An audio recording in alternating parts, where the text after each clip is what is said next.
കണ്ണുനീരിൻ താഴ്വരെ ആശ്വാസം തേടുമ്പോൾ മൃത്യുവേ ജയിച്ചവൻ ആശ്വാസമായി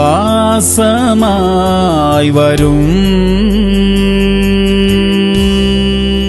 ലൂക്കോസ് 10:19. പാമ്പുകളെയും തേളുകളെയും ശത്രുവിന്റെ സകല ബലത്തെയും ചവിട്ടുവാൻ ഞാൻ നിങ്ങൾക്ക് അധികാരം തരുന്നു, ഒന്നും നിങ്ങൾക്ക് ഒരിക്കലും ദോഷം വരുത്തുകയില്ല. പ്രിയമുള്ളവരെ, ഇത് നമുക്കുള്ള വിജയത്തിന്റെ ഉറപ്പാ. ശത്രുവിന്റെ ഒരായുധവും നമുക്കെതിരെ നിലനിൽക്കത്തില്ല. പരിശുദ്ധാത്മാവ് നമ്മിൽ വസിക്കുന്നു. യേശുവിന്റെ നാമം നമ്മുടെ നാവിലുണ്ട്. അതിനാൽ ശത്രുവിന്റെ ഏത് ആക്രമണത്തെയും തകർക്കാനുള്ള ബലം നമ്മിലുണ്ട്. ഒന്നും നമുക്ക് ഒരു ദോഷവും വരുത്തുകയില്ല എന്ന് യേശു കർത്താവ് വാഗ്ദത്തം ചെയ്തിരിക്കുന്നു. പ്രാർത്ഥിക്കാം. സ്വർഗീയ പിതാവേ, അവിടുന്ന് ഞങ്ങൾക്ക് ഉറപ്പ് തന്നിരിക്കുകയാണല്ലോ, ഒന്നും ഞങ്ങൾക്ക് ഒരു ദോഷവും വരുത്തുകയില്ല. അതുകൊണ്ട് ഞങ്ങൾക്കെതിരെ നിൽക്കുന്ന സകല ശക്തികളോടും ഇന്ന് യേശുവിന്റെ നാമത്തിൽ ഞങ്ങൾ കൽപ്പിക്കുകയാണ്, വിട്ട് മാറിപ്പോക.